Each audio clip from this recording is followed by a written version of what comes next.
समझ सकती हूँ। लास्ट में हमने देखा था एक चीज थी स्लैश फोटोज। तो फोटोज वाला जो पार्ट था उसको हम क्या कहेंगे? सेगमेंट भी कह सकते हैं, पाथ नेम भी कह सकते हैं, और एपीआई की लैंग्वेज हमने क्या पढ़ा था? एंड पॉइंट भी कह सकते हैं। तो आप इसको कुछ भी दे सकते हैं। ब्राउजर की लैंग्वेज में अगर हम ब्राउजर की बात करें, ब्राउजर इसको क्या समझता है? ब्राउजर इसको समझता है पाथ, पाथिंग, सिंपल पाथ।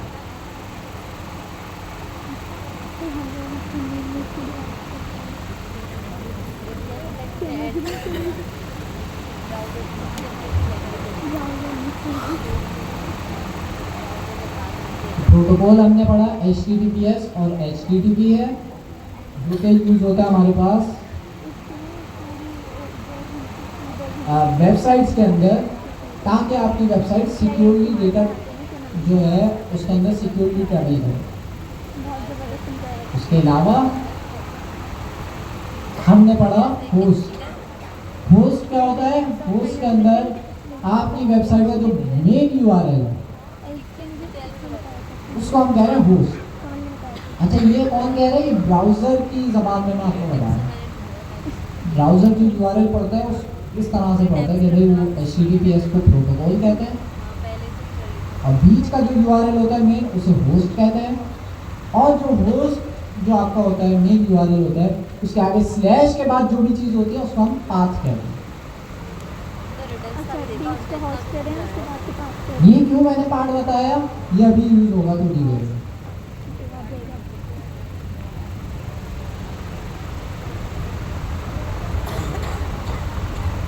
तो चल रहा वापस आ जाता है। हमारे पास हमने कहा URL के अंदर 3 चीजें होती हैं, प्रोटोकॉल, होस्ट, पाथ। पिक्चर्स इसको हम लास्ट वाले से, अच्छा ये मैं ब्राउजर के कॉन्टेक्स्ट में बता रहा हूँ कि ब्राउजर URL के अंदर क्या क्या चीजें होती हैं। ये प्रोटोकॉल, होस्ट और पाथ। अच्छा, हम इस URL, ये चीज मैंने इसलिए बताई है क्योंकि अभी थोड़ी देर में यूज होगी। हमने पहला काम ये करना है, डेटा फैच करना है। ये मेरा भाई प्रोजेक्ट है, बिल्कुल नया प्रोजेक्ट है, इसके अंदर कोई भी चीज़ नहीं है, सब चीज़ें हटा दो, page.psx खाली कर दिए। हो तो गया उसका रिस्पॉन्सिव रहता है। आप किसी ग्रुप में ये हैं, आप ऐड ये दूसरा प्रोजेक्ट है। अच्छा जी,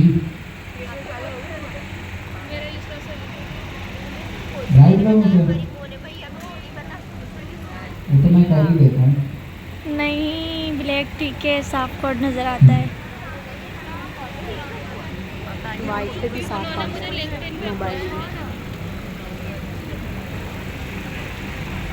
पहले इंस्पेक्ट भी ब्लैक आता था, याद है? क्या? शुरू में इंस्पेक्ट भी ब्लैक आता था, है ना? मुझे तो याद भाई है। मैंने एक नया प्रोजेक्ट खोल लिया है, इसके अंदर हम डेटा फैचिंग करेंगे। चैनल पे देख लेना, उसके व्यूज आते वही देखेगी तो। अब तक जितनी भी हम डेटा फैचिंग कर रहे थे वो क्लाइंट साइड पे नहीं बल्कि सर्वर कंपोनेंट्स पे कर रहे थे, जो कि बहुत आसान थी। इस कंपोनेंट को हमने किया मेरे था राइट हैंड इसे, बन के बैठी हुई।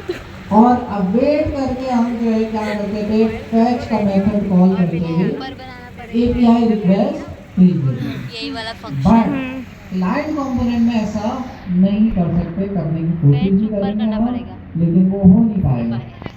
तो मैं क्या करता हूँ भाई, मैंने सिंपल एक प्रोजेक्ट बनाया जो कि फिलहाल खाली है,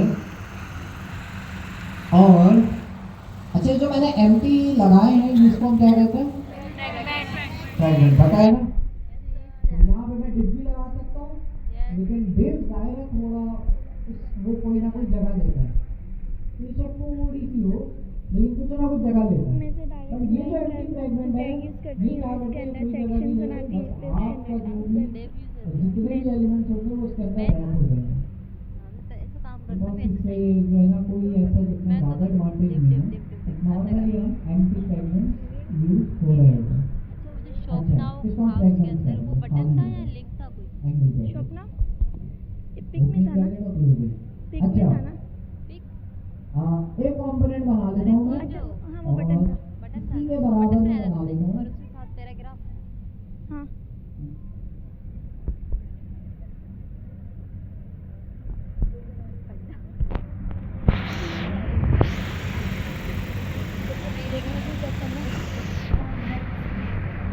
कंपोनेंट का नाम मैंने रखा हुआ है, इसको हटाओ, फोटोज। पीछे की स्क्रीन बंद है। अच्छा खुलवा रहा है। रामजा की फेसबुक आईडी देखिए ओके तो आप लोग मेरे काम ये करेंगे भाई, इसी पे देखें, मैं थोड़ा जूम कर देता हूँ जब तक वो टेक्निकल इश्यूज आज ज़्यादा हो रहे हैं तो क्या कर सकता है, तो मैं जूम कर देता हूँ। अपने घर में करेंगे और क्या करेंगे। सॉरी ये तो होम पेज है। होम पेज के बाद हमने फोटोज का एक कंपोनेंट बनाया है, यहाँ पे हम डेटा फेचिंग करेंगे। अच्छा पहले इस वाले कंपोनेंट को मैं क्या करता हूँ, page.tsx के अंदर यूज कर लेता हूँ सिंपली, जैसे हम करते हैं फोटोज का नाम है, इसको इंपोर्ट करा दिया ऊपर और सिंपली इसको यूज कर लिया। तो कोई रॉकेट साइंस नहीं है। वापस आता हूँ photos.tsx में। अब जो भी हम काम करेंगे वो सारा काम इसमें होगा। तो पेज में इंपोर्ट करा दिया, अब सारा काम हम इसमें करेंगे। एक और काम मैं ये करता हूँ, ग्लोबल CSS के अंदर से जो पहले से स्टाइलिंग हुई है उसको भी हटा देते हैं। जो बेसिक जो स्टाइलिंग है उसको आप पेज में लगा देते हैं बस। तो फोटोज वाला हमारा कंपोनेंट आ गया है, इसमें हम डेटा फेचिंग करेंगे। पहले हम इसको चला भी देते हैं npm run dev वीडियो बन जानी चाहिए। तो हमारे पास ये भी चल जाएगा।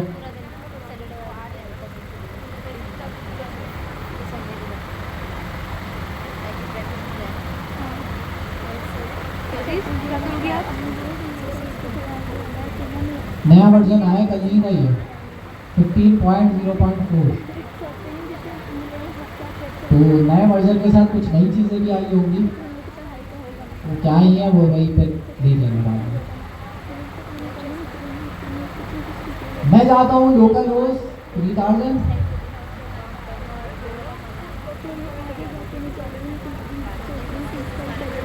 लोकल होस्ट 3000 में जाने के बाद और 3000 पता नहीं क्या दिमाग में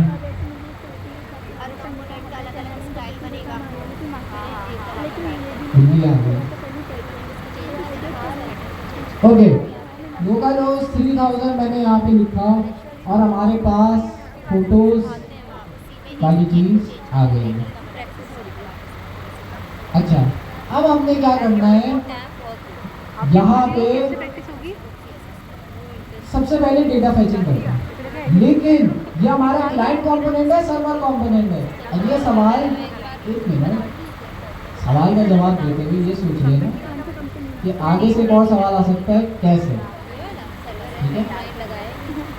अच्छा तो पहले मैं इनसे पूछता हूँ, ये चश्मा वाले भाई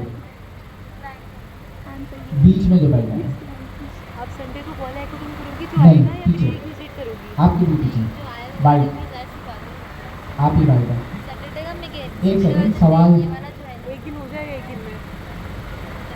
अच्छा मैं अभी चुप करा दूँ जी। सवाल ये है, सवाल क्या हुआ, हाँ सर्वर कंपोनेंट है ये या क्लाइंट कंपोनेंट है? सर्वर कंपोनेंट है। कैसे, हमने तो कहीं नहीं लिखा भाई ये सर्वर होना चाहिए। नहीं है, इसको कैसे पता चले सर्वर कंपोनेंट ही बनाना है, क्लाइंट कंपोनेंट नहीं बनाना। वो देख स्क्रीन पे फोकस कर। आपके होंठ हिलते हुए दिख रहे हैं मुझे, तो आप हल्की आवाज़ में अगर बराबर वाले से भी पूछेंगे। अच्छा चलिए बताएं, बराबर वाले को नहीं आ गए। सर्वर कंपोनेंट हमारे पास क्या होता है, डिफॉल्ट होता है। अच्छा यहाँ से भाई बहुत छोटी की आवाज़ें आ रही हैं, जिसकी वजह से ये मसला होता है कि पीछे वालों को आवाज़ नहीं आती। मैंने इतनी दफ़ा बोला है कि आपकी बातों की वजह से दूसरे डिस्टर्ब होते हैं, तो कभी भी ये नहीं किया करो कि आपकी वजह से कोई और डिस्टर्ब हो। नहीं पढ़ना तो कोई बात नहीं, नहीं आओ फिर, लेकिन किसी और पे डिस्टर्बेंस का सबब ना बने। अच्छा, तो हमारे पास फोटोज़ का कंपोनेंट है, हमने इसको क्लाइंट कंपोनेंट बनाना है, तो उसको करने के लिए यूज क्लाइंट, ये हमने सबसे टॉप पे लिख दिया। अब यूज क्लाइंट जब हमने कर लिया, तो यूज क्लाइंट करने के बाद अब हमने डेटा फैचिंग करनी है।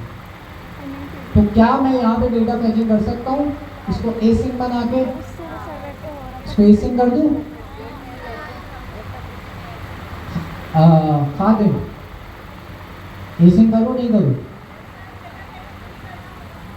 खादिम ही नाम है ना, ये कुछ और नाम है, सही है जी, कर दूँ ना, मसला तो नहीं आएगा।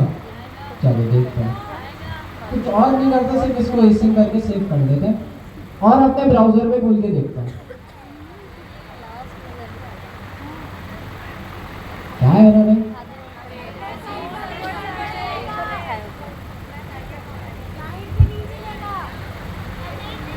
क्या कह रहा है भाई,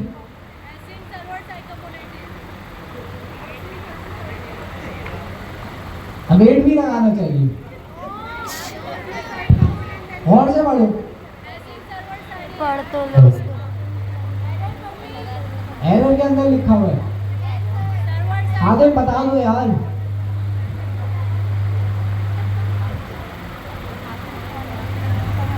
क्लाइंट साइड में कर सकते हैं, नहीं कर सकते, नहीं कर सकते क्योंकि सपोर्टेड नहीं है, और यही चीज़ ये बता रहा है। तो अब एसिंग नहीं लगा सकते, तो इसका मतलब डेटा फैचिंग भी सिंपल तरीके से जो हम करते थे वेट करके, वो नहीं कर सकते। अच्छा, ये ज़रूरत क्यों पड़ी कि हम क्लाइंट साइड पे डेटा फैचिंग करें, सर्वर साइड पे जिंदगी आसान थी। सर्वर कंपोनेंट्स के अंदर एसिंग करो, अवेट लगाओ, डेटा फैच। ज़रूरत बहुत सारे केसेस में पड़ सकती है आपको इस तरह की डेटा फैचिंग में। आपने देखा होगा बहुत सारी वेबसाइट होती हैं जो कि पेजिनेशन इम्प्लीमेंट करी हुई होती है। पेजिनेशन क्या चीज़ होती है कि यहाँ पर होगा भी इसका कंपोनेंट पेजिनेशन, ये ठीक है, समझ आ गया इसे। इस तरह की जो सिनेरियो होते हैं, इसके अंदर आपने क्या करना होता है, नेक्स्ट पे जब आप क्लिक करोगे, अब ये क्लिक वाली फंक्शनैलिटी आ गई, तो क्लिक वाली फंक्शनैलिटी कौन से कंपोनेंट्स में होती है, क्लाइंट कंपोनेंट में ही होती है। तो जब आप इस पर क्लिक करोगे तो तीसरा वाला पेज खुलता है और थर्ड पेज वाले रिजल्ट्स आपके पास शो हो जाते हैं। तो ये कहाँ से आप इम्प्लीमेंट करते हैं, क्लाइंट कंपोनेंट्स ही इम्प्लीमेंट करते हैं। तो आपको ये चीज़ पता होनी चाहिए कि क्लाइंट कंपोनेंट के अंदर डेटा फैचिंग कैसे करते हैं, काम आ सकती है, ज़रूरत पड़ सकती है इस तरह के केसेस में। जैसे पेजिनेशन इम्प्लीमेंट करनी है तो हम डेटा फैचिंग जो करोगे वो क्लाइंट कंपोनेंट में करोगे। सवाल, तो क्लाइंट कंपोनेंट के अंदर हम डेटा फैचिंग करना सीख रहे हैं। हमने ये चीज़ देखी कि ऐसे कवेट वाली चीज़ यहाँ पे नहीं चलेगी। क्या करें, क्या करें, यहाँ से क्या आवाज है, कुछ नहीं आवाज आई है, क्या यूज,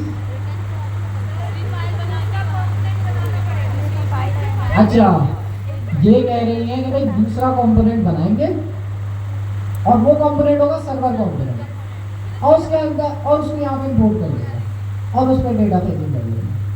सही है, मॉडर्न प्रॉब्लम मॉडर्न सोल्यूशन, ऐसा पॉसिबल नहीं है। क्लाइंट कंपोनेंट के अंदर सर्वर कंपोनेंट इंपोर्ट ही नहीं करा सकते, क्योंकि जाहिर सी बात है क्लाइंट कंपोनेंट लोड होता है तब जब सर्वर से डेटा आ चुका हो। जब आ चुका तो फिर सर्वर पे वापस हो ही जाएगा। ये कह रही थी कि जो है प्रॉक्स के थ्रू हम कर सकते हैं, लेकिन डेटा फैचिंग फिर क्या होगी, page.tsx वाली फाइल में हमें करनी है में हमें इसी कॉम्पोनेंट के अंदर डेटा फैचिंग करनी है। उसको करने के लिए एसिंग अवेट लगा सकते हैं, लेकिन ऐसे नहीं लगाएंगे कि भाई आप यहाँ पे एसिंग करो, इस फंक्शन को एसिंग कर दो और यहाँ वेट करके स्टार्ट कर दो, ये सब होते नहीं है। लेकिन हमारे पास एक ऐसा स्पेशल फंक्शन है, एक ऐसा हुक है जिससे काम हो जाएगा। यूज हिंट दे दी, यूज से स्टार्ट होता है। यूज इफेक्ट, यूज इफेक्ट एक ऐसा हुक है, एक ऐसा फंक्शन है जो कि इन्होंने दिया हुआ है, और वो कब चलता है, जब भी कंपोनेंट पहली दफा लोड होता है, तो सबसे पहले जो फंक्शन चलेगा वो यूज इफेक्ट चलेगा। यूज इफेक्ट बनाने के लिए हम क्या करेंगे, सिंपल यहाँ पे लिखेंगे यूज इफेक्ट, और ये हमारे पास जाहिर है इंपोर्ट होकर आएगा कहाँ से, रिएक्ट से। ये हमारे पास इंपोर्ट होकर आएगा रिएक्ट से। इसको लिखते किस तरह से वो जरा देखना है। एक फंक्शन बनाएंगे, फंक्शन के अंदर एक और हमें फंक्शन बनाना पड़ेगा जिसको हम कॉल बैक फंक्शन कह रहे हैं। बेसिकली हम यूज इफेक्ट को एक फंक्शन पास कर रहे हैं, एक डिपेंडेंसी भी तो देनी पड़ेगी। यूज इफेक्ट को हम कह रहे हैं कि भाई ये जो हमारे पास फंक्शन है वो कब चलना चाहिए, जो मैंने हाईलाइट किया था, ये फंक्शन तब चलेगा जब पहली दफा कंपोनेंट लोड होगा, और जब पहली दफा कंपोनेंट लोड हो रहा है उसी दौरान डिपेंडेंसी के अंदर कुछ लिखते हैं, हम कोई चीज़ लगाते हैं तो पेज तब लोड होता है जब उसके ऊपर नहीं, फर्स्ट टाइम ही चलेगा, और जब वो पेज वो वाले चेंज होंगे ना फिर दोबारा से होगा। डेटा फैचिंग का कोड लिखने के लिए मैं अपडेट इसके होगा। अंदर एक फंक्शन बनाऊंगा जिसका नाम मैं रखूंगा fetch डेटा, और fetch डेटा के साथ इस वाले फंक्शन को कर दूंगा अच्छा मुझे ये बता दीजिए कि अब सर के पास इसको मैं लिखा हुआ आ ऐसे रहा था करता कि वो किस आप वजह से आता मुझसे है, सवाल क्या कर करते हैं सकते ये हैं एक्सटेंशन कि क्या कौन मैं सी? यूज इफेक्ट वाले फंक्शन को ही ऐसे नहीं कर सकता था, नहीं, नहीं छोड़ो, मुझे घर से बता देना। नहीं करो, पता है ऐसे तुम्हारी नहीं आदत कर खराब हो जाएगी। अच्छा तो इसलिए हमें चीज़ें यूज मुझसे इफेक्ट नहीं के आई। अंदर एक पता है अलग क्या फंक्शन सर ने? बनाना पड़ता है, बोला आप और जब वो बहुत एक्सपर्ट फंक्शन हो जाओ होगा ना ऐसे। तब करो, अभी नहीं करो। अच्छा वैसे अच्छा। बताना मुझे, फिर भी अब अगला काम यूज़ नहीं करूँगी, अभी कभी तो कभार मैं तो फंक्शन लग गया हमारा। मैं देख अब हमने सिंपल डेटा फैचिंग करनी है, जिसके अंदर वही तरीका है जो कि सर्वर कंपोनेंट में हम करते थे। रिस्पांस हमारे पास आएगा, कहाँ से आएगा, फैच के फंक्शन से आएगा, और फैच के फंक्शन के अंदर हम क्या डालते हैं, पूरा हमारी एपीआई का यूआरएल डालते हैं। तो यूआरएल मैंने यहाँ पे लिखा हुआ था, इस पूरे यूआरएल को कॉपी करते हैं, यहाँ पर आके पेस्ट करते हैं। तो हमारे पास रिस्पांस आ जाएगा जेसन फॉर्म में। जेसन फॉर्म में जब रिस्पांस आता है हम उसको क्या करते हैं, कन्वर्ट कराते हैं const data equals to await next dot JSON. तो डेटा हमारे पास जो भी आ रहा है अब वो कहाँ पर आ रहा है, डेटा वाले कंपोनेंट के अंदर, डेटा वाले वेरिएबल के अंदर। तो डेटा यहाँ पे रखा हुआ है। अब इसको हम आगे यूज करेंगे, लेकिन यूज करना इतना आसान नहीं होगा। पहले मुझे ये बताएं, अच्छा यूज इफेक्ट जो है ना उसके अंदर दो चीज़ें हम पास करते हैं, दोबारा से दिखाता हूँ। एक मैंने आपको बताया क्या, एक फंक्शन होता है, एक हमारे पास होता है डिपेंडेंसी, मतलब ये जो हमारे पास यूज इफेक्ट है वो कब कब चलना चाहिए। एक मैंने बताया कि भाई एक दफ़ा तो चलता ही है जब कंपोनेंट पहली दफ़ा शो होता है। अगर आप इसको मल्टीपल दफ़ा चलाना चाह रहे हो वो भी हम कर सकते हैं, बट फिलहाल हमने जो है इसको आखिर में जो है सेकंड पैरामीटर के अंदर क्या दे दिया, एक एम्प्टी एरे दे दिया, जिसका मतलब ये कि एक ही दफ़ा चलेगा। फिलहाल हमें एक ही दफ़ा चलाना है। अच्छा तो दो चीज़ें हम यूज इफेक्ट के अंदर पास कर रहे हैं, एक फंक्शन और एक खाली स्टार्ट है कि हमारा जो है यूज इफेक्ट एक ही दफ़ा चलेगा। इसका मतलब ये है, इस फंक्शन के अंदर मैंने कोड लिखा था रिस्पॉन्स दोबारा लिख देता है, response equals to await fetch, और फैच के अंदर हमारी एपीआई का यूआरएल। सही लिखा है। फंक्शन भी बनाया और एसिंक वाला, तो भाई इसको हटाओ पहले। यूज इफेक्ट के अंदर हमने एक लाजमी फंक्शन बनाना है जिसको हम करेंगे फैच। थीटा रख लो, नाम कुछ भी रख सकते हैं। इस फंक्शन को एसिंक बनाएंगे और इसको हम इस तरह से लिख लेंगे, और इसके अंदर तमाम तर डेटा फैचिंग होगी, जैसे कॉन्स्ट, रिस्पॉन्स का वेरिएबल बनाएगा और अन्य। उसके बाद जो हमारे पास डेटा आएगा उसको हमने जावास्क्रिप्ट ऑब्जेक्ट में कन्वर्ट कर लिया और इस डेटा वाले वेरिएबल के अंदर रख दिया। ये हमारा पूरा कोड हो गया यूज इफेक्ट का, जिसके अंदर यूज इफेक्ट जब कंपोनेंट पहली दफ़ा चलेगा तो सबसे पहले यूज इफेक्ट चलेगा। यूज इफेक्ट जब भी चलेगा वो इस फंक्शन को चलाएगा। अच्छा, एक काम मैं करता हूँ, डेटा को कंसोल करा देना, कंसोल डॉट लॉग, ताकि पता तो डेटा आ भी रहा है नहीं आ रहा या कुछ गलती करती। ठीक है, तो ये हमारे पास कोड लिखा है। सही है जी सर। फंक्शन को कॉल करना है। फंक्शन हमने ये वाला बना तो दिया है लेकिन इसको कॉल नहीं किया। इसका मतलब ये कि इसको कॉल करना ज़रूरी है। तो कॉल करने के लिए कुछ नहीं करना, इसी के नीचे जहाँ फंक्शन ख़त्म हो रहा है वहीं इसको कॉल करना।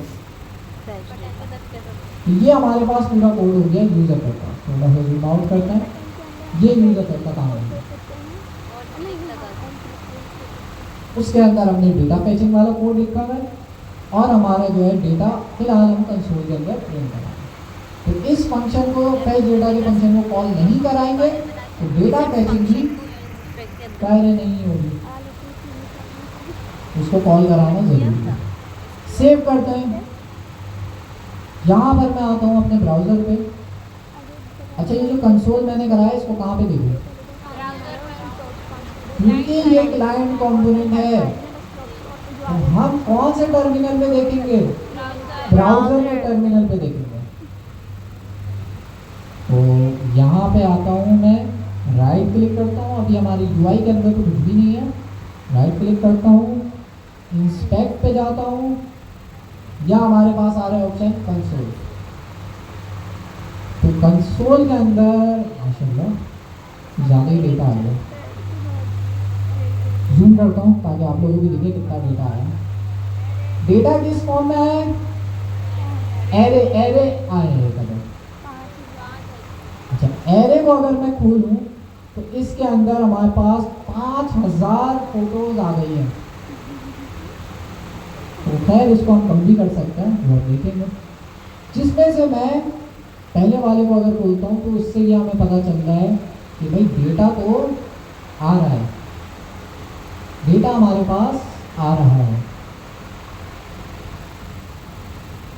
लेकिन इस डेटा को क्या मुझे कंसोल पे प्रिंट कराना है?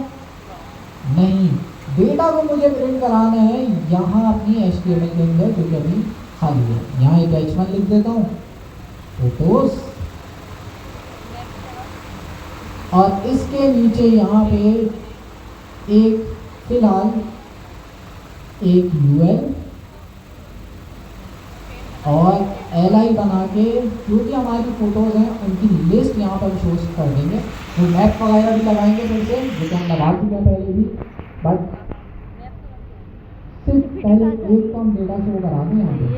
तो डेटा हमारे पास किस वेरिएबल के अंदर रखा हुआ है? डेटा वाले वेरिएबल के अंदर। डेटा वाला वेरिएबल इसके अंदर है, फैच डेटा के फंक्शन के अंदर है, और फैच डेटा यूज इफेक्ट के अंदर। तो क्या ये जो डेटा का वेरिएबल है ये मैं यूज इफेक्ट के बाहर यूज कर भी सकता हूँ या नहीं? नहीं कर सकता, रिटर्न भी नहीं कर सकता।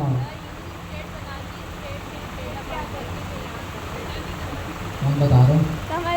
अच्छा, कमल बता रही है, कमल कह रही है कि सर आप मुझे बुलाएं, मैं बता दूँ।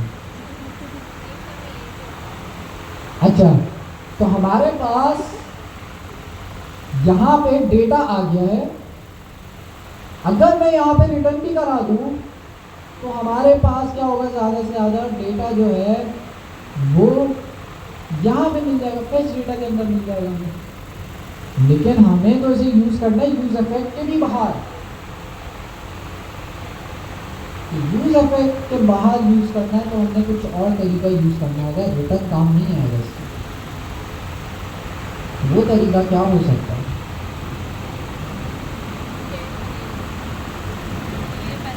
डेटा को मैं स्टोर कर दूंगा अपनी स्पेशल वेरिएबल के अंदर, जिसको हमने पढ़ा था उसको हम कहते हैं क्या, स्टेट्स।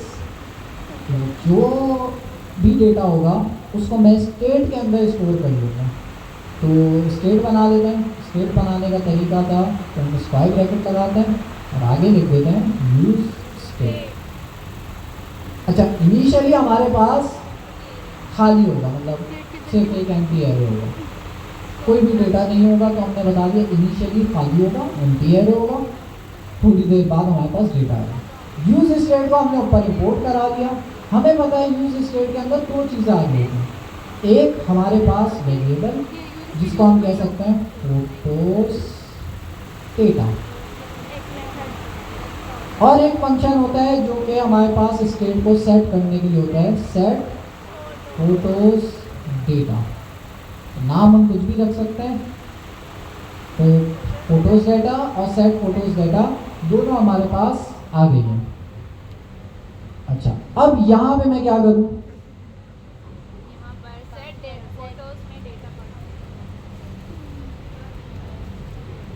यहाँ पे क्या करूँ, यूज स्टेट के फंक्शन के अंदर इस वेरिएबल को पास कर दें। ऐसे नहीं बताइए, पूछना पड़ेगा, लड़कियों में से पूछता है। पहले गौर से देख लो कोड को, इत्मीनान से। यूज स्टेट हमने बनाया है। यूज स्टेट इसलिए बनाया है ताकि हम जो भी डेटा फेच कर रहे हैं वो इस स्टेट के अंदर स्टोर कर सकें। स्टेट बनाने का ये फायदा होगा कि अब ये जो हमारा डेटा है उसको हम कहीं पर भी यूज कर सकते हैं इस कंपोनेंट के अंदर। फिलहाल हमारी स्टेट जो है वो क्या है, खाली एम्प्टी है। इसको मुझे इसके अंदर मुझे डेटा डालना है। तो डेटा मैं कहाँ से डालूंगा वो आप लोगों ने बताना है कैसे डालूंगा। तो कौन आके नहीं मिला रहा,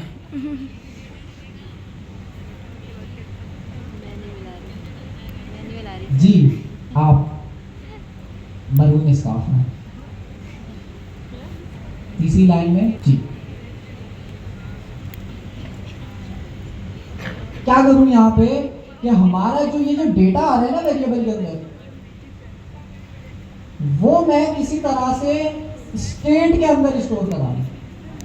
सेट फोटोस डेटा के फंक्शन ना तो किधर एरे क्यों दिया है कि वो डेटा किस में था, एरेज में था। 5000 एरेज, एक एरे के अंदर 5000 ऑब्जेक्ट्स। हाँ नहीं, ऑब्जेक्ट्स तो बहुत थे, एरेज 5000 थे। डायरेक्ट डेटा गेट नहीं कर सकती क्योंकि वो यूज इफेक्ट के चल अंदर अब आप कहेंगे आपको लग एरे रहा हो के कि मुझे एरे नहीं पता एरे चल को रहा, तुम वेरिएबल में स्टोर करवा सकती हो। मुझे पता चल रहा है। तो स्टेट अभी खाली है। स्टेट में अगर मुझे कोई चीज़ डालनी है तो इन दोनों में से एक चीज़ यूज़ करूँगा और वो चीज़ है set set photos photos data. data। ये हमारे पास एक फंक्शन है जिसके कलर से भी पता चल रहा है, येलो कलर से, कि एक फंक्शन है। ये फंक्शन हमारी हेल्प Yellow color का होता करेगा है। स्टेट के अंदर डेटा डालने ऐसे में। यहाँ पे और बहुत आसान है। क्या करना है, इस फंक्शन को हमने नीचे लाना है, यहाँ पे डेटा के बाद यहाँ कॉल करना है और इसके अंदर पास कर देना है जहाँ डेटा। पर वो खत्म हुआ है ना फंक्शन, बस हाँ इतना सा काम है। तो अब क्या होगा, डेटा फैच होगा। फैच होने के बाद डेटा वो स्टेट के अंदर डाल देगा। स्टेट के अंदर जब हमने डाल दिया तो अब जो हमारा डेटा है वो हम कैसे एक्सेस कर सकते हैं, किस नाम से, फोटोज डेटा से। तो ये जो फोटोज डेटा है ये यूज इफेक्ट के अंदर नहीं, यूज इफेक्ट के बाहर है।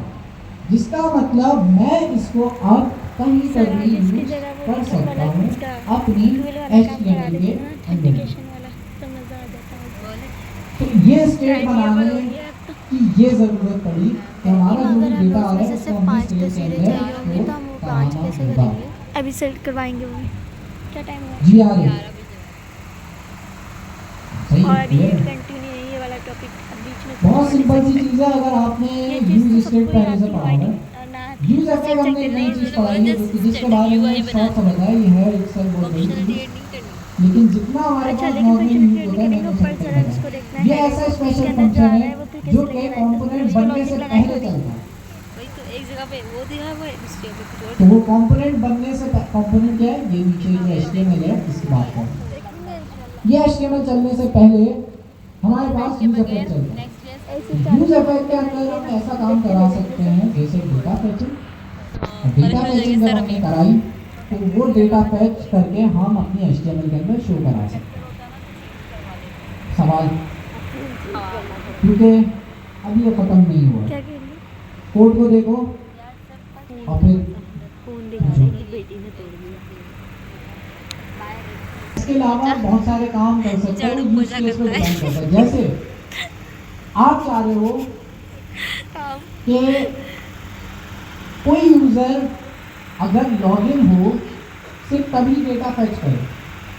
अब लॉगिन वाली चीज़ तो हमने पढ़ी नहीं है, बट बहुत सारी वेबसाइट में ऐसी चीज़ होती है। क्या होती है कि वो वेबसाइट क्या करती है, पहले चेक करती है भाई आप लॉगिन हो या नहीं। अगर लॉगिन हो तो ऊपर आपने नोट किया होगा प्रोफाइल का एक बटन आ जाता है। अगर लॉगिन नहीं हो तो प्रोफाइल का बटन नहीं आता। तो वो जो प्रोफाइल का बटन है उसमें डेटा फैचिंग अगर हमने करनी है तो उसके लिए प्रोफाइल से रिलेटेड अगर मुझे डेटा फैचिंग करनी है तो उसके लिए मैं कंडीशन लगाऊंगा यहाँ पे यूज इफेक्ट के अंदर इफ, और वो कंडीशन होगी कि भाई अगर यूजर लॉग्ड इन है, इज लॉग्ड इन, तो तभी आगे हमारी डेटा फैचिंग हो। नॉर्मली हमारे पास यूज इफेक्ट जो है ज़्यादातर केसेस में डेटा फैचिंग के लिए ही यूज होता है। जी वो कंडीशन ऑफ डिपेंडेंसी पे नहीं दे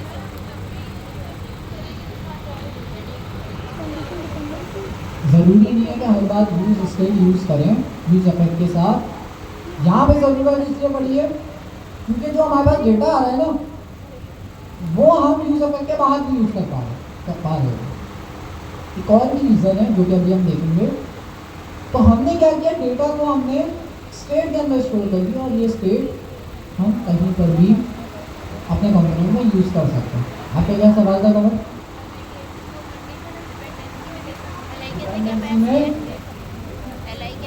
क्या करें? वेट कर दो। दोबारा बोलो।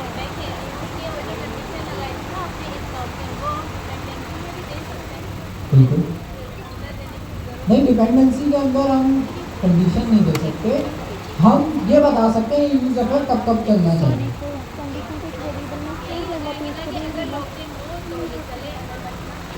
एक दफ़ा तो चलता ही है, एक दफ़ा तो चलेगी। जी यहाँ से सवाल कर दीजिए।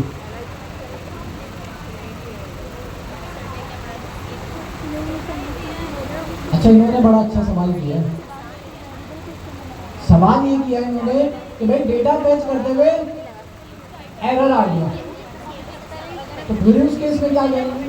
उसके अंदर हम एरर हैंडलिंग करते हैं, जिसका मतलब ये होता है कि भाई आप एक और स्टेट बनाओगे और वो स्टेट होगी एरर की, सेट एरर। अच्छा, ये सेट कब करेंगे? फिलहाल तो ज़्यादा कोई एरर नहीं होगा तो इसको मैंने नल कर दिया। इस एरर को आप तब सेट करोगे, यहाँ पे आप कंडीशन लगाते हो कि वैसे तो ट्राई कैच भी लगेगा और अच्छा हो सकता है, लेकिन मैं इसको सिंपल रखना चाह रहा हूँ। तो फिलहाल मैं क्या करता हूँ, अगर हमारी एपीआई में कोई एरर है वो पता करने के लिए मैं क्या कर सकता हूँ, मैं यहाँ पे चेक कर सकता हूँ res.ok। res क्या है? जो भी हमारे पास रिस्पॉन्स आ रहा है उसके आगे मैंने लगा के चेक कर लिया कि भाई जो हमारा रिस्पॉन्स आ रहा है वो ओके है या नहीं। तो मैं यहाँ पे कहता हूँ रेस्ट डॉट ओके अगर नहीं है, नॉट ओके, मतलब रिस्पॉन्स में कोई एरर आ गया, कोई गलती हो गई, नॉट ओके है, तो उस केस के अंदर चाहिए ट्रू फॉल्स ही आता है। अगर ओके है तो ट्रू आएगा, अगर ओके नहीं है फॉल्स आएगा। तो हम कह रहे हैं कि भाई अगर रिस्पॉन्स ओके नहीं है तो क्या करो, एरर सेट कर दो, और एरर के अंदर आप सिंपली एरर फैचिंग डेटा या कोई भी एरर मैसेज आप लिख सकते हैं। फिर वो जो एरर है उसको आप नीचे HTML के अंदर शो करा सकते हैं। एरर क्या आ रहे हैं यहाँ पे, एरर आ रहा है डेटा टाइप का, क्योंकि यहाँ पे हमने नल लिखा हुआ है, हम यहाँ इसको एम्प्टी स्ट्रिंग कर देते हैं फिलहाल। यूज स्टेट की मैं डेटा टाइप भी सेट कर सकता हूँ, बट पहले इसको समझ लेगा। तो ये वाला काम मैं करूँगा, जिसकी वजह से क्या होगा कि भाई जो भी एरर आएगा वो क्या करेगा, एरर को सेट कर देगा इस वाले स्टेट के अंदर, और रिटर्न हमने इसलिए कराया है, क्यों कराया, ताकि फंक्शन यहाँ पे खत्म हो जाए, आगे वाला कोड ना चला दे। रिटर्न लिख दिया, रिटर्न का मतलब ये है कि नहीं बस यहाँ पे खत्म। इस केस में हमने इसलिए लिखा। अब इससे आगे वो बढ़ेगा नहीं। अगर ये कंडीशन फॉल्स होती है, मतलब रिस्पॉन्स सही आता है, तो ये एक भी नहीं चलेगा और आगे का डायरेक्ट कोड चल जाता है। तो ये अच्छे तरीके से एरर हैंडलिंग होती है ट्राई कैट से, कि मैं सिंपल बता दिया इसको।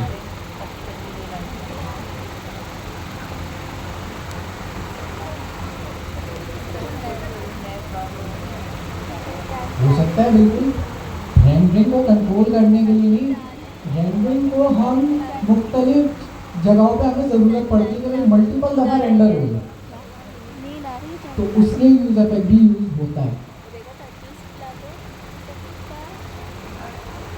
अच्छा जी, SWR यूज कर लेते हैं, हाँ कर सकते हैं। SWR ज़्यादा अच्छा है और रिएक्ट भी है, ठीक है जी। बट यूज इफेक्ट भी तो पढ़ना था ना। एक सेकेंड जी, फर्स्ट ईयर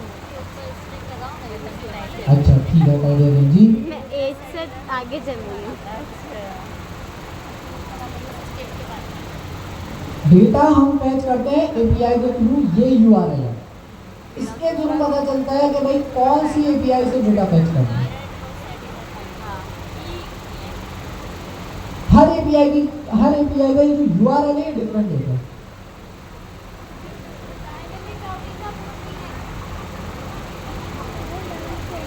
नहीं वो तो मैप के अंदर यूज होता है, मैप तो अभी हमने लगाई नहीं है। वो मैप का फंक्शन अभी जब हम करेंगे ना, उसके अंदर वो जो की वाली चीज़ है ना, वो यूज होती है। अच्छा जी,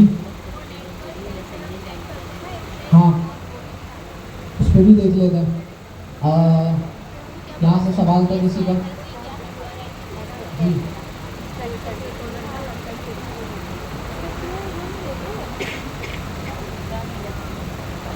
क्या कर सकते हैं, हाँ